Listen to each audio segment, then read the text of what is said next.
Spitfire just dropped their brand new wheel shape developed with assured wear, and these are a big indicator of where the future of skateboard wheel design is going. This new asymmetrical shape is called the Lock-In Classic, for obvious reasons being that they feature a straight edge lock-in cut on the inside and a round classic cut on the outside. Spitfire definitely aren't first to doing a wheel shape like this, with OJ and Pig having their mini combo and combo shapes, and PAL having their nano rats and nano cubics. As soon as I seen these wheels were dropping, they instantly reminded me of the nano cubic wheels, and I was pretty excited to get a set of these to skate that wheel shape in Spitfire's Formula 4, because I really did like that wheel shape. I'll go over the specs and comparisons of those wheels in a minute, but I'm way too excited to skate these today, so let's set these up, head to the park to get a first impression. Then I'll get into all the specs, comparisons, and why this wheel shape is so functional and becoming so popular in skateboarding right now.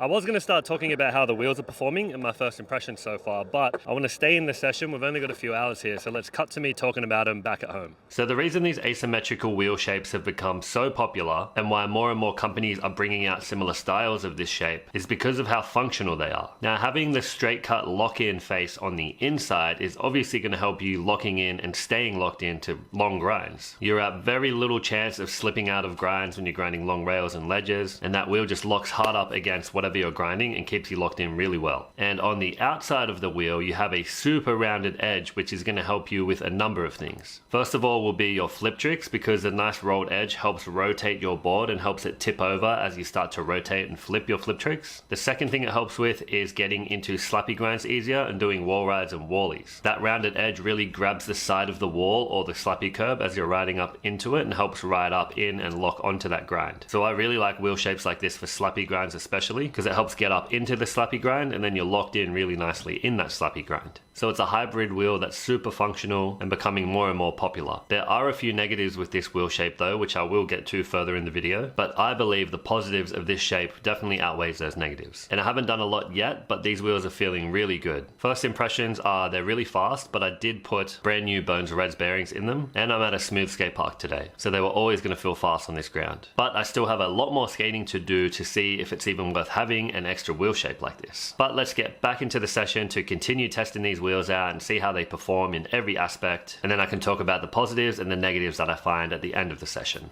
So I really want to kickflip and tray flip this bank-to-bank gap today. I'm hoping I can I've tray flipped it before, but I've never kickflipped it. For some reason, I can kickflip better on bigger boards, and I have a 10-inch board today, so I'm hoping that'll work better today. So I'm going to try that first and then get into the tray flip, because I have done that before and it should be easier. But hopefully I can get both of them. I will ollie it first though, just to get my speed right and know what I'm in for. All right, let's go for the kickflip.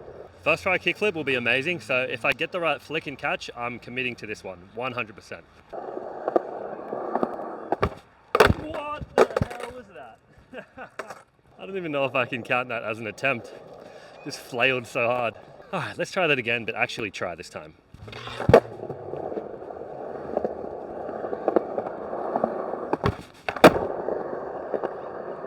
What? I actually can't believe I just did that. That was my technical first attempt. Wow, that felt amazing. That's what I mean. These bigger boards they're more hefty, so I feel like the weight of them helps me flip my tricks better and catch them better. Let's see if we can get the tray flip first try back to back.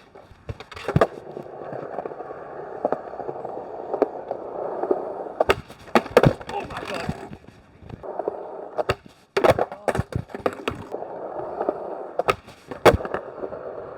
That counts, but I definitely want to get a better one. That was like 4th or 5th try. Not bad. One more.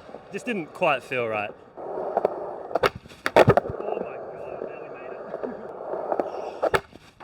What? That definitely ain't it. They're getting worse. Maybe I should have taken that second one.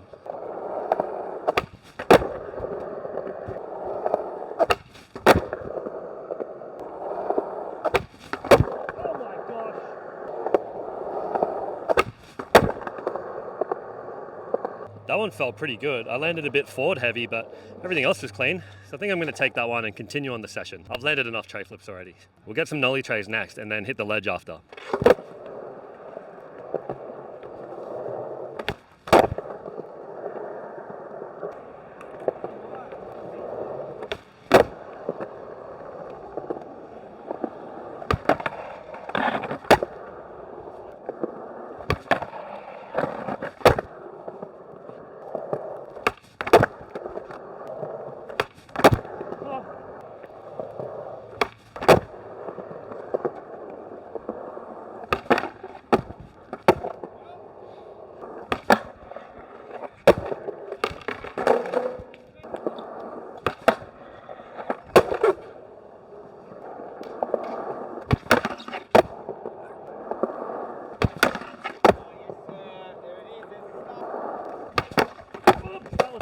Crooked grind.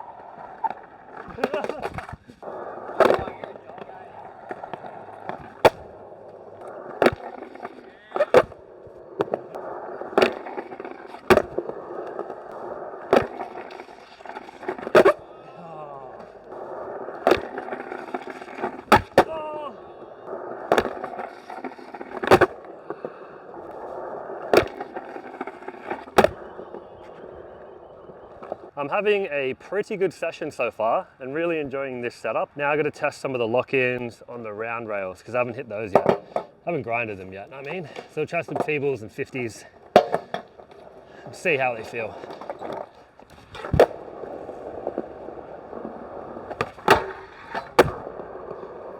I can do better.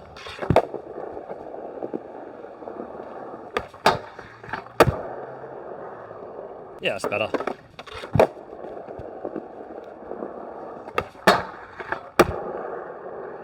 This rail feels too low hitting it from the inside because that inner platform comes out a bit further. I think I'm going to try and back 50 it from the outside here, this one. So it's like an actual proper size rail.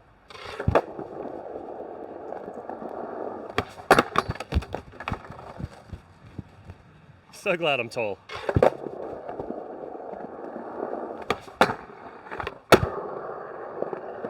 That was actually kind of scary, so I'm going to mess around on the smaller side here. I do want to do a board side hurricane on this, and then I also want to back lip and switch front board because I've been working on those tricks a bit and trying to keep them more regularly so I can be comfortable like when I go to a street spot or a bigger rail than this. So board side hurricane, switch front board, and then back lip last.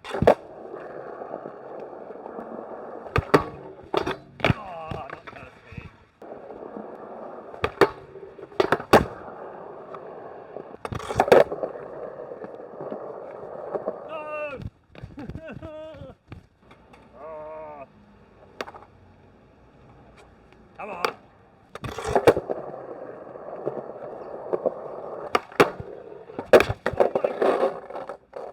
I was so committed, but I was turning backside and I couldn't see the end of the rail. Okay, that wasn't so scary. Next try for sure. Second try, I'll be happy. But yeah, I'll try and keep my shoulders straight so I land back to switch.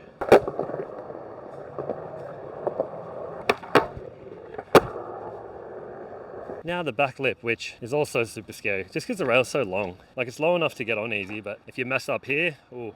All right, first try. I'll back up that switch front board. Keep that momentum rolling. Back lip first tee, no fear.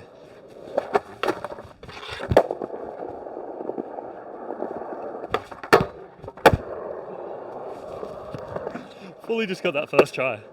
I'm hyped. All right, last thing I kind of had in mind to hit today was this gap to rail, maybe feeble or 50 this. I've feebled it and board set it before, but I'd love to back 50, but that's pretty scary. We still have to gap to about here. I'll try board side first and then see how we're feeling.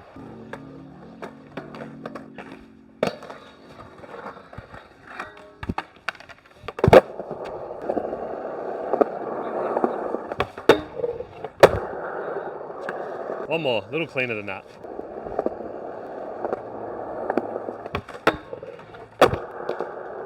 One more.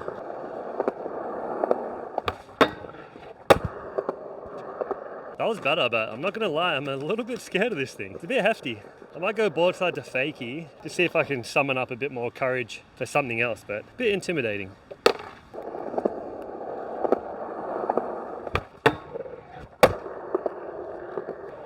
Oh man. I'm so nervous for some reason. I have to at least feeble it. Trust the wheels. I know it'll lock in right. Can't finish the sesh on a board slide. One more feeble on the baby rail, and then I'll just go for the A-frame first try. One last practice.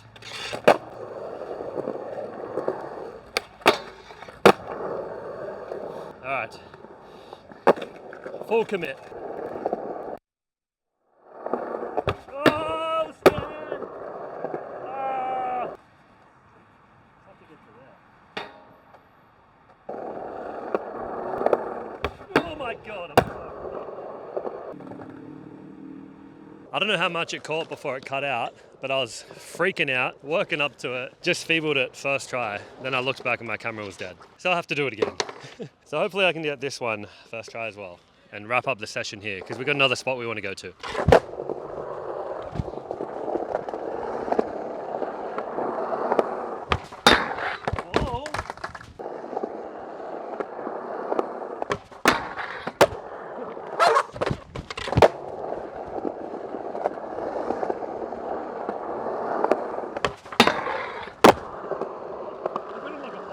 Okay, these wheels are sick and I'm really enjoying them on this setup. I think I'm gonna keep them on this setup and they'll live here now. So I'll have this 10-inch setup regularly in my car to ride whenever I want. But before I get into the positives and negatives of these wheels, we're gonna head to a long curb spot 5 minutes from here, have a little sesh there to finish the day, and then I'll go over the positives and the negatives of these new Lock-In Classics.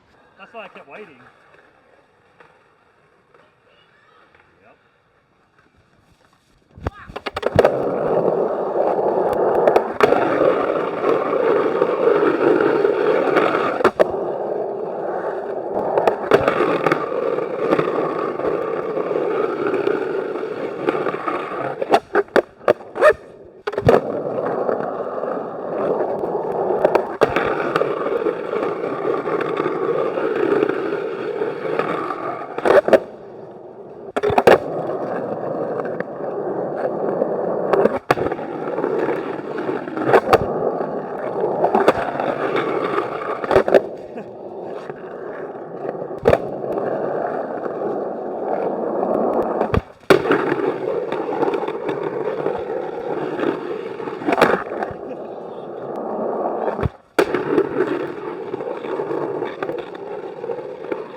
I actually think that first one was better, but oh well, I'll take both. Now I'm gonna try and front board the whole thing. That's a long one.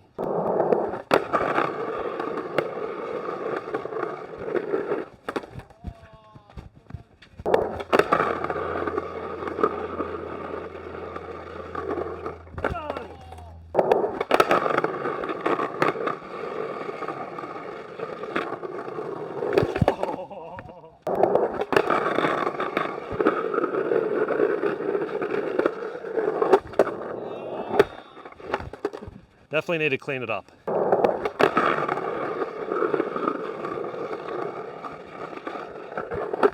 No!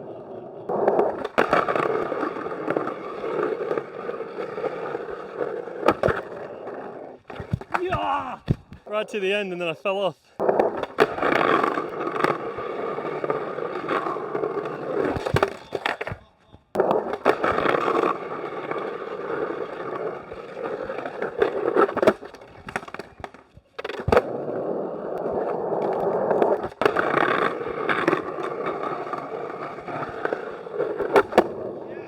Taking it, 100% taking it.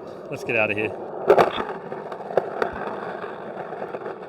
I'm so hyped that I got that front board. That's so much harder than I expected it to be, but it is the longest front board that I've ever done. So I don't know why I thought I was going to get it easier than what I did, but I'm super hyped that I did get it. That slappy spot is so fun. But anyway, about the wheels. I really enjoyed these wheels and I really enjoy having them on this setup. I think it balances it out really well, and this is exactly how this setup's going to stay from now on, and I'm definitely going to ride it very often. All of the lock-ins on the ledges felt really good. When I got to skating the rails, the lock-ins felt really good too. Everything else felt like I was super locked in, but I have skated lock-in wheels before, and these did feel good, but they didn't feel any better than that because it is the same face on the inside. So there's no surprise there. I knew they would lock in that good. The biggest thing that I noticed with the performance of these wheels is the flip tricks. That kickflip I did over the bank-to-bank gap first try was so good. I never kickflip that good or get it first try. Technically second try, but that first attempt was just, I don't know what that was. And the tray flips, it took me a while to get the right one, but I thought about it after. I did so many tray flips over that thing, even though they weren't the right one I was looking for. But as I was doing that, I didn't consider how many tray flips actually did in that session. I don't think I've tray flipped over a bank-to-bank gap that consistently or that many times before. So that is a really positive sign for these wheels. Because it's got such a rounded edge, it really helps rotate and roll over and flip your flip tricks. So I'm liking that I can have those sharp lock-ins on the inside and then still be able to do good flip tricks on the outside. And I almost forgot to talk about the slappy grinds. Doing the slappy 50 and the slappy crook across that kinked manual pad felt really good on these wheels. Got into it pretty much every try. That rounded edge just went straight up into it, and that one doesn't have much of a bevel on it either. I wouldn't say it's completely 90 degrees, but it does have a slight angle, but it's still pretty steep. So this outside wall and the inside wall work together really well. So heaps of positives come with these wheels. Now the negatives though. I have no negatives to speak of the performance of this wheel. I actually really like them and I love this shape. I knew I was going to love them today anyway. But some negative notes that I need to add that I know people are going to talk about is that this is not an offset wheel. So it's a similar shape to the Nano Cubics or the Nano Rats from PAL, but this is centered properly. So your bearings sit in the center just like a normal wheel. On the Nano Cubics, it's offset, so your bearings sit closer to the inside of the wheel, which pushes this outside wall out over your axle nut, which is a great idea because it pushes your wheels out and opens up more hanger space for grinding, and your axle nut is protected too because it sits out over it. These wheels do not do that. They sit normally and your axle nut still is exposed on the outside, which is fine for me.